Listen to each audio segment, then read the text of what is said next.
ফেসবুকটা খুললেই খালি দেখি ডিম ভাজা আর ডিম ভাজা। রোদ্রের মধ্যে সূর্যের তাপে হেরা ডিম ভাজা দেই ছাদে লই যায়, কেউ দেই টিনের উপরে ডিম পোস্ট করে দিল। মুই কিন্তু হেডা হরি নাই, মুই কিন্তু মোর বারেন্দায় মোর ডিম পোস্টটা করে দিলাম। তুই থালা লইয়া আউগেই গেলাম বারেন্দার এই সাইডে, দেখেন সূর্যেরটা মোর দিকে তাহাইয়েই রয়েছে। এর লেগে এখানে মুই থালাটা পাইতে দিলাম। এই থালাটা দেওয়ার কারণ হইছে এইটা সূর্যের তাপে তাড়াতাড়ি গরম হইয়ে যায়। আম্মেরা যে ফ্রাই প্যান ইউজ করছেন সেইটা গরম হইতে না কত সময় লাগছে। বোকারে বোকা, আম্মেরা যদি এরকম একখান প্লেট লইতেন হেলে দেখতেন। যাই হোক, হেডা আম্মেরা কি কারসাজি করছেন হেডা আম্মেরাই ভালো জানেন। প্লেটটারে সূর্যের তাপের মধ্যে দিয়া মুই খালি এদিক ওদিক তাহাইয়ে দেখতাছি সূর্যের আলোটা মোর প্লেটটারে উত্তপ্ত করিয়ে দেবে। সূর্যের তাপে মোর অবস্থা কিন্তু কাহিল হয়ে যাইতেছে। মোর থালার অবস্থা কি হইতেছে মুই হেডা কইতেরি না। উইঠাই সাইড তেলের উপরে বসছেন ছাদ। মোর বাসায় কি গরম পড়ে, ঠাড়া পড়া রোদ্দুর মানে মোর ঘরের মধ্যেই আইয়ে উকি দেয়। চাঁদ মামা তো উকি দেয়, দেখেন সূর্য মামারা উকি দেয়। দেন মোর প্লেটটা কিন্তু গরম হয়ে এই লেগে মুই একটু তেল ডাইলে দিলাম। এরপরে আবার একটু অপেক্ষা করলাম। দেখেন এই বাড়ির দিয়ে পানি খালি পড়তাছে। গরমে মানুষ পানি খুঁজছে না, এরা পানি হালায়।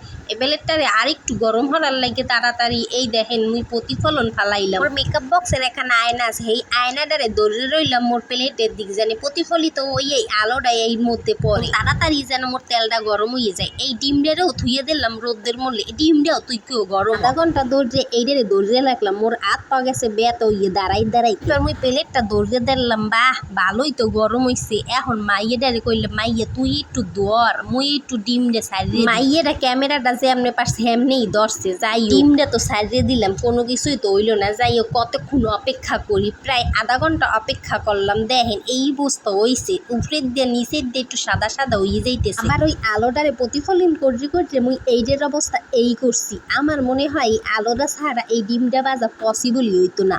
দেখতেই পারতেছেন মোর ডিমটা কিন্তু প্রায় বাজাই শেষ। এর লগে মুই আর মোর মাইয়াও কিন্তু এই রোদ্রের তাপে বাইজে যাইতেছি। যে কতক্ষণ ধরে থাকতে হবে হে তো কইতেই পারতাছি না। মুই এর আয়নাটারে ছাড়ি না, আয়নাটার এই ডিমের উপরেই দিয়ে রাখছি, জানি তাড়াতাড়ি মোর ডিম পোস্টটা হইয়ে যায়। কিছুক্ষণ পরে দেই কুসুমটাও কেমন জানি সাদা সাদা হইয়ে রয়েছে। মুই একটু খুন্তির দিয়ে খোসা দেখলাম যে উল্টাই নিয়ে যায় কি না। হাতেরে দেখতেছি উল্টাই নিয়ে যাইতেছি না, পাশে এই কাঁচা সাদা সাদা রয়েছে, এগুলোর লেগে উল্টে নিয়ে যাইতেছে না। এগুলো এখন ভালো রেসে দয় নাই। বুঝলাম এই পর্যন্ত ইতি করবো, কিন্তু না, ওই কষ্ট যখন হরছি বাকিটু হরি। তারপরে আরো কিছুক্ষণ অপেক্ষা করলাম। মাশাআল্লাহ আমার ডিমটা দেখি ভালোই হয়েছে। ওই মেয়ের উল্টাই দিলাম। গরম থার কারণে নিচের কুসুমটা সেদ্ধ হয়ে গেছে। কি আর একখান চিন ধরি কি চিন্তা করেন, ডিমটার অবস্থায় এই খুনে এই কয়েক ঘন্টায় এই অবস্থায়, আর মাংস তো হারা দিনটাই 24 ঘন্টায় বাইরে থাকে।